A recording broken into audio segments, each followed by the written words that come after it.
Good morning, students. Let's start the revision of the second chapter, Population Dynamics. So here, as already I explained you this chapter in 4 videos, and I will attach the link of these videos, or either I will upload these videos and you can watch it again. But this is a revision, so I will let's give you a quick revision. Let's do a quick revision here. So first of all, as you can see here, this is a chapter, Population Dynamics, and the first thing is the distribution and density of population in the world. So as you can find, the population distribution all over the world is not actually uniform. Some places you can find population is very dense, while some places you will see population very less and almost nil. Then, so first of all, let's see here about the population distribution.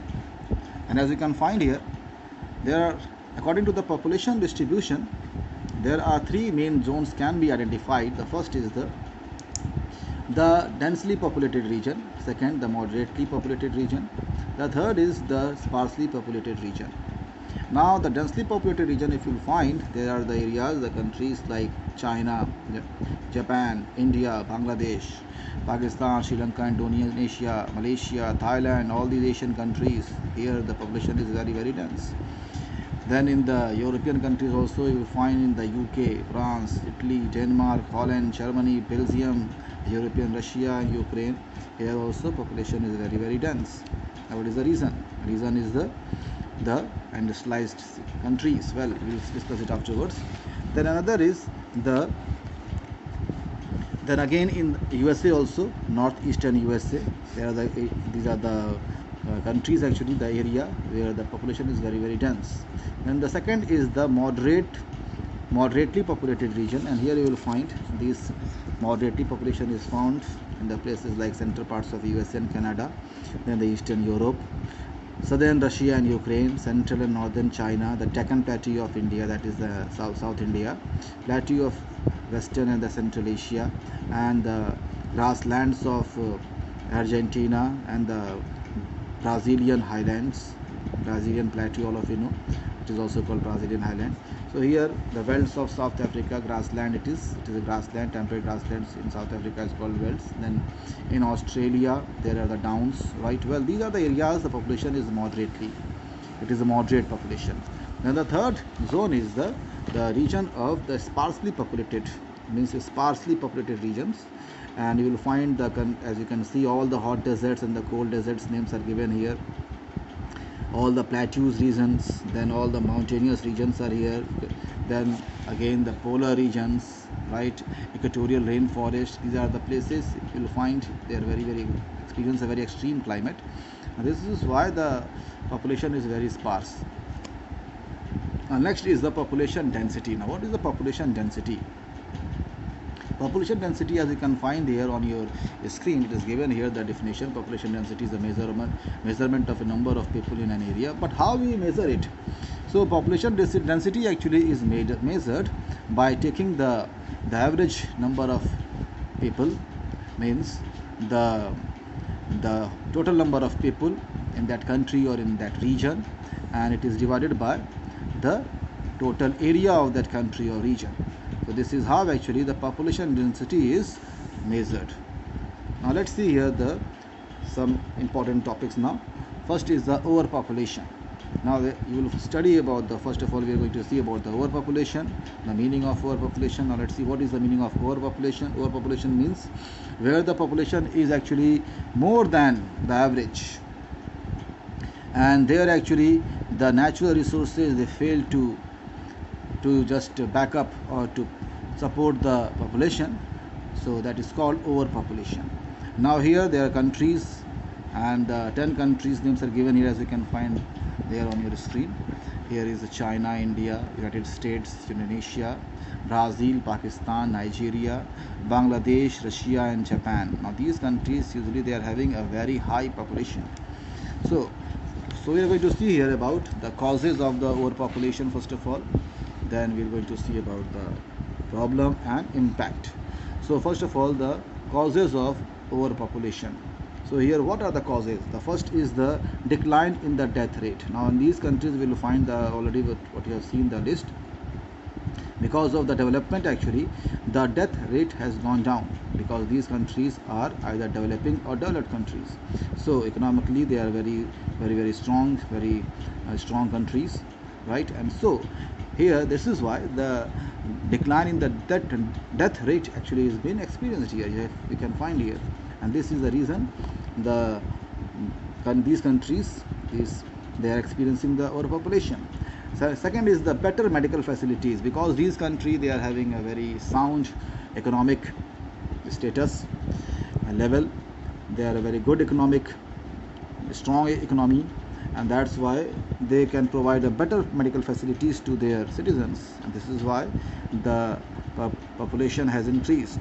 Overall population has increased. Next is the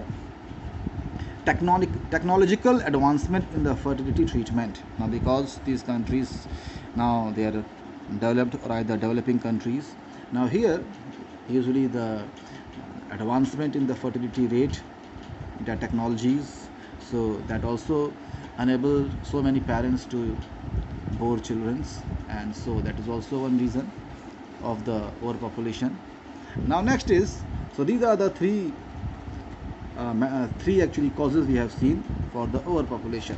Now overpopulation always creates a problem. So let's see which type of problem is being created by the overpopulation. So you can see here the first problem is the rapid population growth. So the overpopulation it result into a high population growth. The population growth that increases at a very rapid rate. That is the one problem. Second is, as the population just increases so rapidly, so what happened? So this unemployment, this problem is also being faced in these countries, because what happened every year, the new skilled laborers, they are being trained and they are in market, but they don't get the job, and so this is the unemployment. Housing and health, as the population is increasing in these countries, so even the government they are unable to provide them the good housing facilities and the health care. So these are the problems of overpopulation. Next is the impact of overpopulation. So we are going to see what impact this overpopulation they have made all over these countries. So first is the depletion of the natural resources. So as the population increases, what happens? There is a more natural resources is being utilized, more extraction of the resources being done. Another thing, environmental hazards. Now as the population is increasing, number of vehicles are increasing, number of industries are increasing, and so what happened?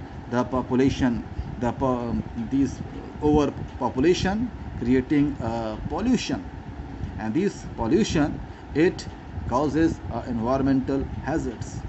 Another impact is the unemployment and poverty. As the population is increasing in these countries, so another impact is the unemployment and poverty. It is also increasing. That's why you can find in the Mumbai and even the metropolitan cities like Delhi and Kolkata, they are so big slum areas are there. A large number of very poor people they used to live there. Another is the health and sanitation. So as the population is increasing, the overpopulation also and impact another thing, that is the health. So the government is unable to provide a good health and sanitation facility to their citizens. And the last one is the imbalance in trade. Now because the population is increasing, now what happened? The government, what happened? They need to just import more things from the other countries, and what happened? The exports just gets down because the population utilizes the most of the resources, and that creates an imbalance in the trade. So these are the impacts of overpopulation.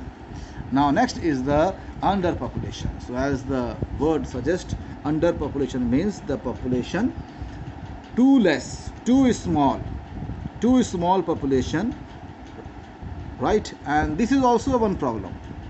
Population, either it be overpopulation or underpopulation, both creates a problem. And you will find there are so many places in the world are there which actually face the underpopulation. The problem of underpopulation, you can find the equatorial region of Congo, the Amazon basin, river basin, the prairie regions in the North America, and the Mongolia is there. The whole Mongolia lies actually in the Siberian this is a coniferous forest region that is called the Siberian forest, right? Well, so large part of actually these areas are comes under the or covered with the conical or under taiga forest, that is also known as the Siberian region, Siberian forest. So here the population is Mongolia also is very less. Namibia is a desert country, large part of Namibia is desert. French Guiana and Australia, large part of Australia is either desert or plateau. Iceland, large part of it actually is covered with the ice actually, this is why this is known as Iceland. Then Mauritania, these are the countries which are facing the problem of underpopulation. Here the population is very very less. So let's quickly see the causes, problem and the impact. The first cause of underpopulation is the fertility rate. So as what happens, the fertility rate actually in these countries, because of the population is so less, and the climatic conditions and overall the condition there are not so good actually, and that's why the people they are having very very less children, and that's why population is not increasing. Another thing, immigration. Large number of people they used to migrate to the other countries. It also is one cause. Next is the disease. Now because these countries they face a very, very extreme type of climate, so disease and the famines are very very common, and these are all the causes of the underpopulation. Now next, let's see about the problems of underpopulation. So the first problem is the uneven distribution of population. So because the population is already very less, so you can find whatever population is found in these places, in this region or countries, you will see they are just concentrated at some places. Otherwise the large part of the country is inhabited. The example, you will see the example of Australia is a very big country. Continent wise it is a very small, but it is a big country, and you will find the large part of Australia is either desert or either plateau. And so you will see most of the population they used to live in New South Wales or either in the coastal area in the Queensland and eastern coastal region. So, and large part of the Australia is inhabited. Next is the remoteness. Now remoteness means because of the very difficult terrain, means the physical relief feature, because of the plateau or maybe the desert or maybe the mountainous region. So here it is very very difficult to construct road, and that's why the people don't want to live in the interior parts. Another thing is the underutilization of resources. Now because of the less population, now these countries they are even unable to utilize the resources. Even they are very very rich in some of the resources, but they are even unable to utilize it. This is also one problem. Another is the slow growth of industry. Now why they are facing a slow growth of industry? Because the population is so less, so demand is less, and that's why the growth, industrial growth is very less. Climatic problem, because extreme climatic condition also creates so many types of problem. So these are the problems being created by the underpopulation. Now next is the impact of underpopulation. So let's see, the first is the unstable economy. Now because of the population is so small, and that's why it also affects the economy, and that's why economy of these region and the countries are very very unstable. Second thing is the labor shortage. Already the population is so less, there are no people to work as a labor, so this is another problem. Then the decrease in the pollution. Now pollution actually is very very less. Now this is a positive impact, it is not a negative impact. Now why the population is so less? Because the pollution. So because the population itself is very very below average, and that's why pollution is also very very less. So now let's move to the another topic, the factors affecting population. So we are going to see the factors very quickly, and the first factor, as you can see, the climate. So you can see where the climate is very very harsh or the very very extreme climate, you will see the population also is very very less, while the region where the climatic conditions are very moderate or very good climate, so you can find the population density very high. Another thing is the topography or landforms. So you can see the population density usually is very very high in the plain region, Why? Because of the availability of the water and the fertile soil, and because the transportation also is becomes very easy, and that's why you can't find the population in the hilly areas or in the plateau region. So this is how the topography or landforms also is the one factor. Another is the soil.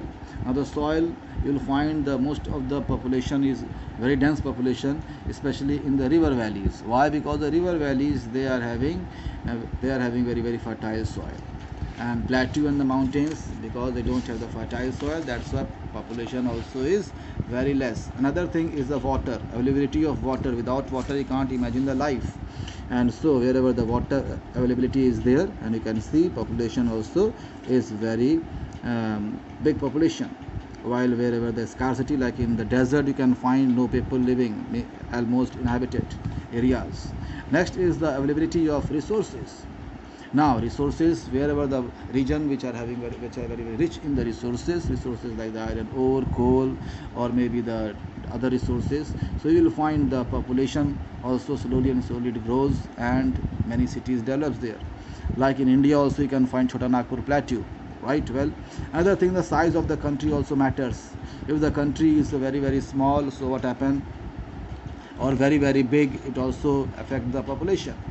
Example, you can see example of Bhutan is very small, and so you can find the population is very less, while India and Bangladesh are the big countries, and you will find population also is very big. Another thing is the socio-economic factor. So the socio-economic factor means the social structure and the economic factors, the economic condition of that region, it also affects the population. And the last factor is the geographical location. So the geographical location is, suppose example, now if you see the example of India, now in the Deccan Plateau, if you see the population density is very less. Why? Because Deccan Plateau lies in the very interior part, and it is a plateau region. So the location itself actually is a very important factor. While in the coastal areas, you will find population density usually very high. So this is how, these are the factors which affects the population. Now let's move to the population change. So population change actually refers to the number of people during the specific time. Whatever the number of people, suppose in 2010, whatever the population was there of India, now it has increased in 2020. So whatever population which has increased in these 10 years, that is called population change. Now the population change is affected by some important factors like birth rate, then there is a mortality rate or death rate. Already I have explained all these things, so you can watch the video. Then life expectancy. What is the meaning of life expectancy? Now life expectancy means the countries where the conditions are good, health cares are very good, sanitation thing and everything, so there you can see the people live long life. But while the areas which are very poor, countries which are very poor, or where the economic conditions are not so good, very backward countries, you will find the life expectancy very low, means the people, they used to live very less age. That is called the life expectancy. Next is the immigration and immigration. What is the meaning of immigration? Immigration means, suppose if any person from America, he comes to India and settles here, we call it immigration. Or suppose from the people from India, they go to America and they settle there, so we call them, this whole process we call it immigration. So this is the difference of immigration and immigration. Next is the composition of population. So what is the composition of population? You will find the population, actually there are so many things, so many different elements are there. Let's see one by one. First of all, the sex ratio. Sex ratio means the ratio between the male and the female is called sex ratio. Second is the age composition. Age composition means the population is divided according to the age. Example, 0 to 12 years, this group actually is called the child population. Then 15 to 64 years, this is called the working population, and above 65 years we call it the old age population. So this is called usually the age composition. Then next is the rural urban distribution. So the population living in the rural areas, means in the village, and in the cities. Urban means cities, so that also is a different. You will find the most of the people from the villages, they used to migrate to the city areas, so that's why urban population is increasing while the rural population is decreasing. So this is also one important thing. Now next is the literacy rate. Literacy rate also affect the population. Now what is the literacy rate? The rate of the literacy means the people who usually know how to read and write. So you will find the literacy rate also affects the country and the region. The places or the countries which are having a low literacy rate, it means the people actually they don't know to read and write, and that also affect the economic condition of their countries. But while the places or the region or countries where the literacy rate is very high, that shows the people are there actually are very literate, and that's why you will find there the economic condition also is very good. Well, next is the population pyramid. Now what is the population pyramid? Already I explained you, and as you can see here, this is a population pyramid. So this population structure of a country, that is usually displayed using this population pyramid, right? This is called population pyramid. You can find here, this is the male population, and this side is the female population, and this is the age groups. This is 0 to 4, then 5 to 9, 10 to 14. So this is how actually this shows about the population. Now suppose 0 to 4, the female population is 1.8 million. This is the population of United Kingdom in 2011. Now this side, if you see, the male population was 1 point, or you can say 2 million. So male population was slightly more than the female population under the group of 0 to 4 against age. So the different age group, this shows the different population of the female and the males, and this is how actually this is when it is prepared. So this diagram looks like a pyramid. That's why the representation of this population by this diagram is called population pyramids. So by population pyramid, by studying this diagram, actually different things we come to know. So this is called population pyramid.